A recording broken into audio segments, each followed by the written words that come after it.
से वो लोग सरेआम कानून का उल्लंघन कर रहे हैं और किसी परिवार का, किसी व्यक्ति का, किसी संस्था का जो प्रॉपर्टी है, जो मेडिकल कॉलेज है, उसको न सिर्फ कब्जा कर लिया, उसको 25-30 वर्ष से अपने कंट्रोल में रखे हैं।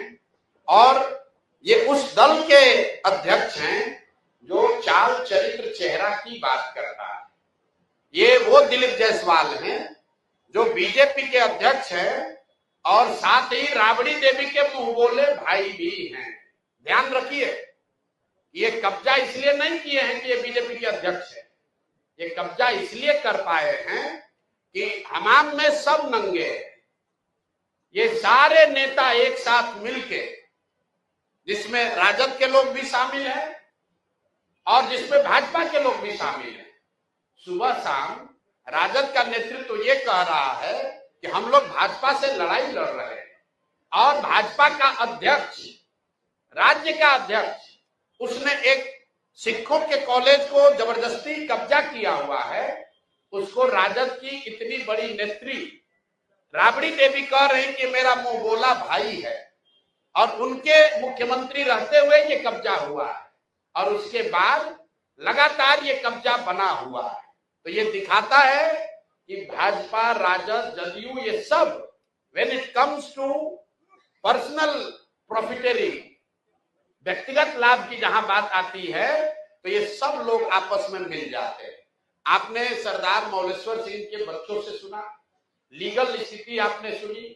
भाई, जो व्यक्ति उस कॉलेज में क्लर्क भी बाद में बने, पहले जो लोगों ने कॉलेज को शुरू किया उसके हेल्पर थे, फिर कॉलेज में क्लर्क बने, फिर उसके बाद वहीं पर एडमिनिस्ट्रेटर बने, फिर उन्होंने ट्रस्टी जो था उसी को हटा दिया, खुद ही मैनेजिंग ट्रस्टी या डायरेक्टर बन गए, अपने बेटे को ला दिया, अपने बहू को डाल दिया, और जो लोग भी ओरिजिनल बनाने वाले थे सबको हटा दिया।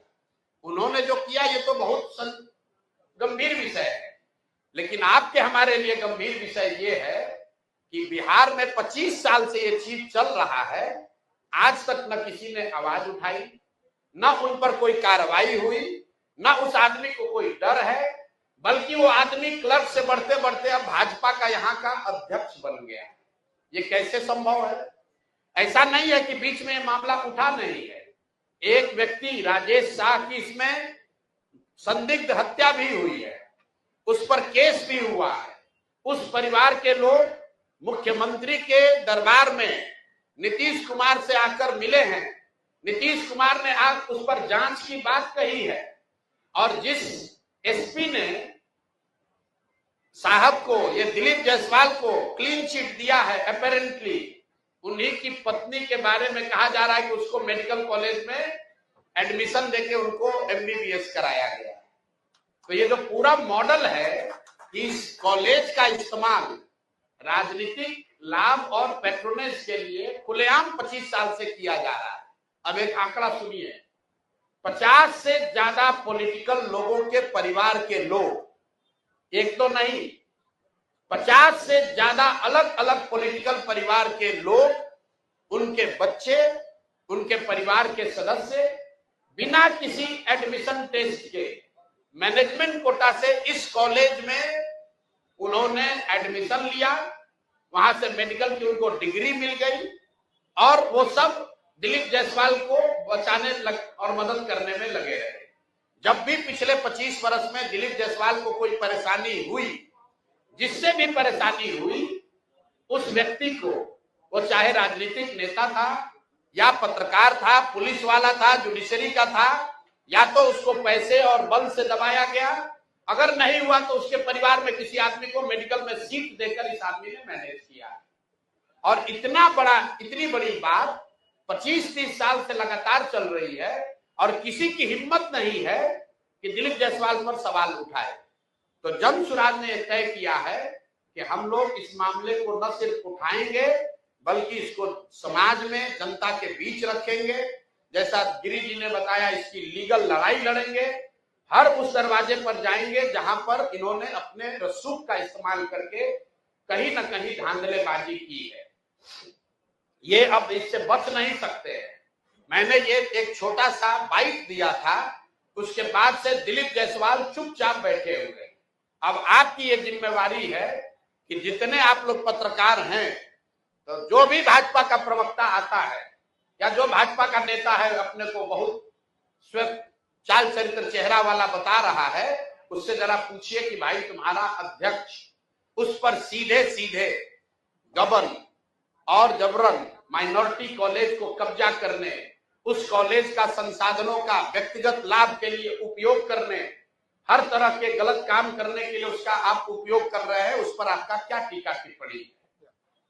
और हत्या का भी उन पर आरोप है, एफआईआर है, राजेश शाह के हत्या का एफआईआर है बजाप्ता साहब पर। वो डिटेल आज नहीं दे रहे, हमको मालूम है अभी ये लोग हल्ला मचाएंगे, तो अगला प्रेस कॉन्फ्रेंस में आपको वो भी डिटेल देंगे कि जो मैंने आपको बताया कि एक जो संदिग्ध हत्या हुई है इनके साथ रहने वाले व्यक्ति की, राजेश शाह की, उसकी बहन, उसके भाई, उसके माँ, वो 20 वर्ष से दौड़ रहे हैं, इंसाफ की मांग कर रहे हैं, अभी तक उस पर कोई कार्रवाई नहीं हुई है। कैसे उस केस को पूरा मैनिपुलेट किया गया। 2007 की ये घटना है। कोर्ट में वो शाह के पत्नी का बहन का स्टेटमेंट है, हम पढ़ के सुना देते हैं, सर्टिफाइड कॉपी है।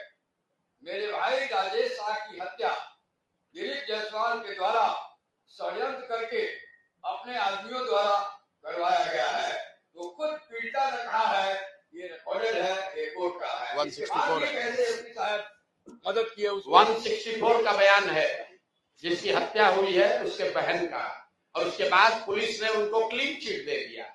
जिन्होंने क्लीन चिट दिया उन्हीं की पत्नी उनके कॉलेज में जाकर एमबीबीएस डिग्री ले रही। अब आप देख लीजिए, जहां से कोर्ट से रिलीफ मिला है, जिन्होंने कोर्ट से रिलीफ दिया है उनको क्या बेनिफिट मिला है, ये भी आपको आगे बताएंगे। तो मेरा दिलीप जायसवाल से और भाजपा में जो लोग भी भाजपा के चाल चरित्र चेहरा विचारधारा की बात करने वाले लोग हैं, उनसे अपील है कि भाई अभी से भी अपना स्टांस क्लियर करो। अगर थोड़ी भी शर्म बाकी है तो पद से इस्तीफा दीजिए, और नहीं तो जो अमित शाह जी हैं, मोदी जी हैं, जो कह रहे हैं कि ना खाएंगे ना खाने देंगे, वो आकर इस पर बताएं कि उनके पार्टी का राज्य का अध्यक्ष मुखिया, उस पर हत्या का आरोप है, एक सिखों के माइनॉरिटी कॉलेज को कब्जा करने का आरोप है, उस पर बीजेपी का क्या कहना है। और उसके साथ साथ आरजेडी वाले बताएं कि उन्होंने अभी तक इस पर क्या कार्रवाई की है। 25 साल से भाजपा से लड़ने का दावा करने वाले राजद वाले लोग, ये मुसलमानों के रहनुमा बनने वाले लोग, माइनॉरिटी वंचित की बात करने वाले लोग, तुम्हारे राज में सिखों के कॉलेज पर कब्जा हो गया, उसको तुमने मुंहबोला भाई बना लिया, उस पर आज तक टीका टिप्पणी क्यों नहीं की? आपको बता देते हैं क्यों नहीं की कि लालू जी के जो 2 साले थे, जरा जाकर पता कीजिए कि उन दोनों सालों के परिवार के कितने लोग इसी मेडिकल कॉलेज से गलत तरीके से डिग्री लेकर डॉक्टर बने। नाम हम नहीं बता रहे हैं, आप लोग खोज लीजिए, वो अभी जवाब देंगे तो उनको नाम भी जारी करेंगे कि लालू जी के परिवार के कितने लोग उस मेडिकल कॉलेज से डिग्री लेकर निकले। तो मेरे भाई, ये मिली भगत है, सब आपस में मिले हुए हैं और वहां पर एक कॉलेज को कब्जा किया। जिसने आवाज दी उसको या तो मैनेज किया या उसको मार दिया, उसको दबा दिया। करतार सिंह जी जो वहां मैनेजिंग ट्रस्टी थे, उनको केस में फंसाया, जेल में उनके साथ मारपीट की गई, उनको इतना टॉर्चर किया कि करतार सिंह जी किशनगंज छोड़कर भाग गए। जब वो किशनगंज छोड़कर भाग गए, उसके बाद जाकर उनके साथ दबाव में समझौता करके केस विड्रॉ कराया है। तो भाई ये बात पब्लिक डोमेन में आनी चाहिए, भाजपा का भी, उसके साथ जदयू का भी।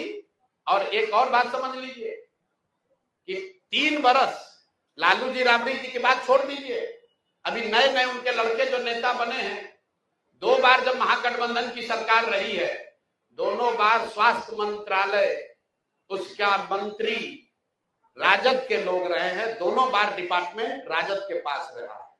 जदयू वालों से पूछिए कि सुशासन की बात करने वाले नीतीश कुमार 20 साल से यहां शासन कर रहे हो, दिलीप जायसवाल को बगल में बैठाकर चाय पीते हैं, सीटों का निगोशिएशन करते हैं, तो क्या आप मानने को तैयार हैं कि मेडिकल कॉलेज पर अवैध कब्जा करने वाले के साथ बैठकर आप राजनीति कर रहे हैं? तो ये हम लोग का आरोप है। हम लोग ने अपनी बात रख दी। अब आपके जो सवाल है वो आप कर लीजिए। इसका दूसरा चरण अभी 7 दिन में जब उनका जवाब आएगा तो फिर जारी करेंगे। इनको छोड़ेंगे नहीं। हर 7 दिन पर लोगों को बताएंगे कि इस आदमी का चरित्र क्या है, और इसके साथ जुड़े हुए लोग चाहे वो भाजपा के हों या राजद के, अब वो बच नहीं सकते हैं। अगर कानूनी तौर पर बच भी गए हो तो पब्लिक के सामने आपको खड़ा करेंगे, और 3 महीना के बाद अगर जनसुराज की व्यवस्था बनी तो आपको आपके साथ क्या होने वाला है अभी से आप समझ लीजिए।